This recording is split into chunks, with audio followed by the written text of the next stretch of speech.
안녕하세요. 오늘은 12월 9일 대림 두 번째 주간 월요일입니다. 본래는 12월 8일이 한국교회 수호자 원지업 시행제 대신 복되신 동정마리의 대축일인데 주일이기 때문에 12월 9일로 봉헌하고 있죠.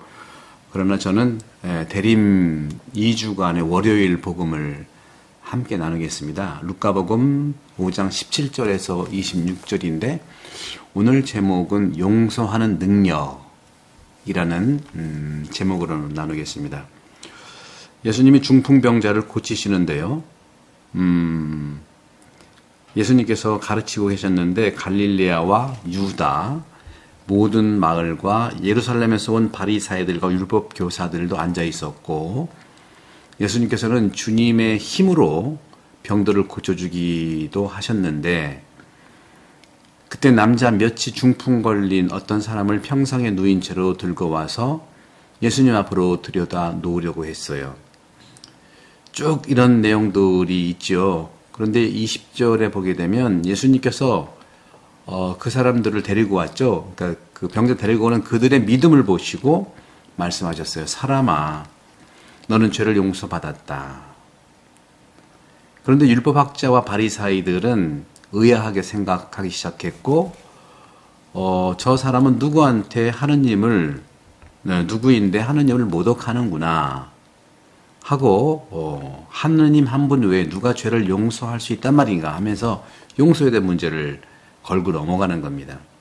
예수님은 벌써 알아차리시고 너희는 어찌하여 마음속으로 의아하게 생각하느냐 하느냐. 너는 죄를 용서받았다 하고 말하는 것과 일어나 걸어가라 하고 말하는 것 가운데 어느 쪽이 더 쉬우냐. 이제 사람의 아들이 땅에서 죄를 용서하는 권한을 가지고 있음을 너희가 알게 해주겠다. 그러고 나서 중풍에 걸린 이에게 말했어요. 내가 너에게 말한다. 일어나 내 평상을 가지고 집으로 가거라. 그러자 그는 그들 앞에서 즉시 일어나 자기가 누워있던 것을 들고 하느님을 찬양하며 집으로 돌아갔다. 이에 모든 사람이 크게 놀라 하느님을 찬양했다. 그리고 두려움에 차서 오늘 신기한 일을 우리가 보았다 하고 말하였다. 용서하는 능력에 대한 내용이죠. 사람아, 너 죄를 용서하였다 하고 말씀하시는 거. 사람아, 너는 죄를 용서받았다 하고 말씀하신 예수님의 말씀. 오늘날 우리가 당연하게 여기는 이 간단한 문구에는 죄와 용서라는 복잡한 의미를 가진 두 가지 용어가 있어요. 오늘날 죄라는 단어는요, 주로 종교적인 의미를 가지고 있죠. 종교에서 모독적인 삶, 즉 종교의 모독적인 삶 안에서 우리는 뭐를 발견하죠?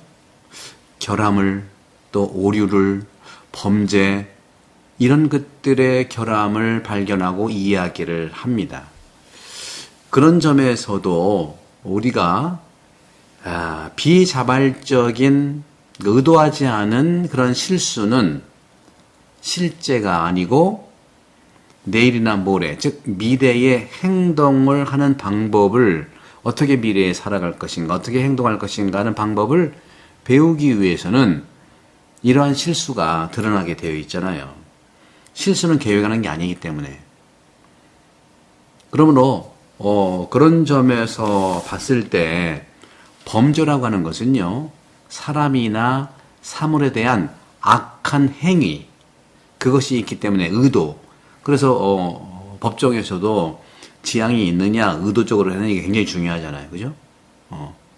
악한 행위, 의도, 이런 것들에 대한 처벌을 받아야 된다는 것이죠.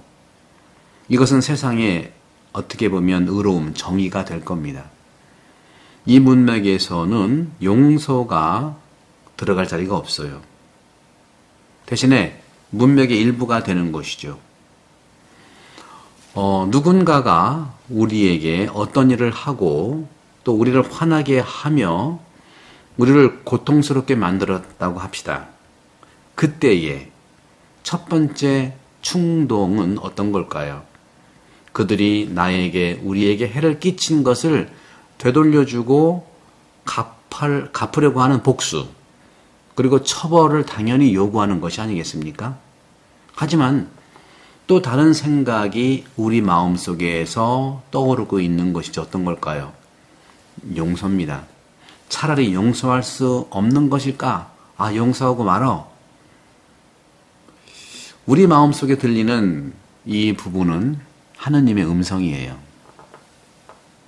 우리에게 하느님과 비슷해지고 사람을 대하도록 권유하는 분, 그런 부분들이죠. 그분이 하는 것처럼 그렇게 우리에 대해서 행동하는 것이죠. 보복하는 것이 아니라. 그런 점에서 오늘 복음에서 이 율법학자 바리새인들이 말하는 주장은 옳아요. 오늘 말하잖아요. 하느님만이 아니라면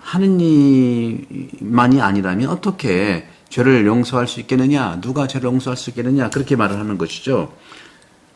저 사람은 누구인데 하느님을 모독하는 말을 하는가? 하느님 한 분 외에는 누가 죄를 용서할 수 있단 말인가? 이렇게 그들은 얘기를 해요. 법기술자이기 때문에. 우리도 용서할 수 있다면 우리도 하느님의 용서를 끌어내는 사람이 되는 거죠. 한 유대인들은요, 오직 하느님만이 죄를 용서할 수 있다고 말을 했겠습니까? 상처받은 사람만 용서하고 아무 관계도 없는 사람은 용서하지 않는 것이 논리적이라고 볼 수가 있겠을까요? 하지만 죄라고 하는 것은요, 하느님을 속상하게 하고 안타깝게 하고 불쾌하게 하는 겁니다. 실수를 하면은 하느님도 이해하겠지만 실수가 아닌 경우에는 더욱더 불쾌한 거죠. 의로움을 부숴버린 것이기 때문에 그런죠. 그렇기 때문에 그 방법을 상상하기 어려울지라도 그렇습니다. 태양이라고 하는 것은요, 우리가 등을 돌린다는 사실에 화를 내지 않아요. 그렇잖아요. 태양은 늘 빛을 비추는데 우리가 안 받겠다고 선글라스 끼고 등 돌린다고 화를 내지 않잖아요. 우리의 작은 몸짓에도 닿기에 너무 높죠. 우리의 몸짓에 태양은 너무 거리가 먼 거예요. 하늘에 돌을 던지는 사람은 하늘이 아니라 우리가 위험해요. 맞고 우리가 던진 것이 나한테 올 수 있으니까. 돌이 머리에 떨어질 수 있기 때문에 오히려 우리가 위험에 처한다는 것은 누구도 알 수 있습니다. 다른 일은 일어날 수가 없죠. 하늘에 대해서, 태양에 대해서. 아무리 노력을 해도 인간의 이러한 사고라든가 사건은 죄가 하느님에 대한 범죄를 구성한다는 표현을 비유적인 의미로 해석하지 않는 한 설명할 수가 없는 거예요. 하지만 성경은요, 이렇게 말합니다. 성경은 하느님을 공격하는 것에 대해서 정확하게 말하고 있어요. 사실 하느님은 매우 높은 이상일 뿐만 아니라 바로 하느님께서 인간으로 내려오시는 거잖아요. 그게 바로 예수님이 탄생한 얘기겠습니까? 그래서 우리가 대림절을 준비하잖아요. 그래서 우리는 아버지가 내려오시는 것을 준비하는 거예요. 물론 예수님을 통해서 내려오시지만요. 그래서 아버지는 가족 중에 누군가에게 행해지는 모든 불의를 범죄로 생각하겠습니까? 하는 질문도 던질 수 있어요. 그렇게 한다면 각 사람에게 행해진 모든 범죄는 자신을 사람들과 동일시하시는 하느님에 대한 범죄라고 볼 수 있어요. 그래서 죄는 벌을 받고 또 용서도 받는 거예요. 오늘 복음에서 주님께서 말씀하십니다. 이제 사람의 아들이란 말을 하죠.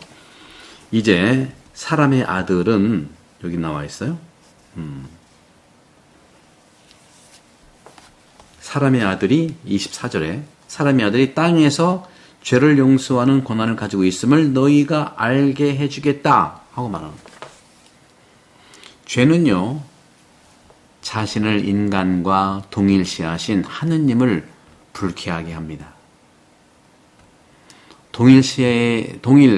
똑같이 또 교부들이 말씀하고 있는 이 거룩한 교환. 이건 이제 우리도 이제 통공도 거룩한 교환에 속하죠. 하늘 성인이 우리를 위해서 기도해 주시고, 우리는 또 여러 개 있는 분들을 기억하고 기도하는 것, 통하는 거잖아요. 이 거룩한 교환을 얘기해요. 인간은 하느님과 동일시 되는 거죠. 그런 점에서. 하늘에서 우리를 위해서 기도하고, 우리도 여러 개 있는 분을 동일시 되는 거잖아요. 거룩한 교환 안에서. 그래서 우리는 고백을 통해서 사제가 하느님과 사도들을 대신하여 죄를 용서한다는 것을 압니다. 사제가 용서하는 게 아니에요. 저를 통해서 하느님이 용서하시는, 그래서 대림 판공을 하는 것이죠. 사도들은 온 세상에 파견되기 전에 그리스도로부터 이러한 권한을 받았습니다. 요한복음 20장 22절 이하. 복음을 전하는 것이죠. 그러기 때문에 사람들은요, 이 성찬, 그런 점에서 사람들은 그러므로 훈련을 하게 되는데, 어떻게 되냐면 거룩하게 하는 그 힘을 우리가 훈련을 하는 거예요. 그리고 혼자는 그걸 줄 수가 없는 거죠. 그래서 용서를 받기 위해서 모든 그리스도인들은 먼저 용서를 해야 된다는 것이죠.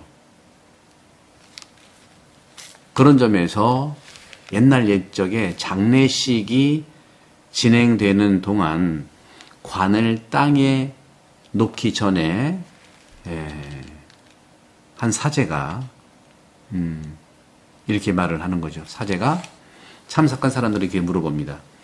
이 사람이 여러분에게 해를 입힌 것을 용서해 주시겠습니까? 하고 물어보는 거예요.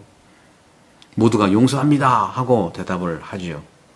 이 예식이 하느님의 역할과 우리 각자에게 맡겨진 높은 사명을 깨닫는데 도움이 되는 것이죠.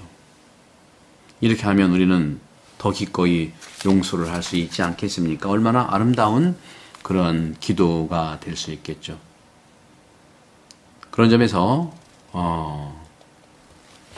오늘 바리사이들과 예수님의 이런 차이들, 중요한 것은 예수님께서 용서하시는 권한을 가지고 우리에게 오셨다는 것, 바로 고해성사입니다. 그리고 장례미사 때 혹시라도 돌아가신 그분이 조금 전에 말씀하신 것처럼 우리에게 해를 끼친 것이 있다면 기꺼이 용서하겠다는 그러한 고백이 굉장히 오늘 복음에서 필요한 우리들의 은총이라고 볼 수 있겠습니다.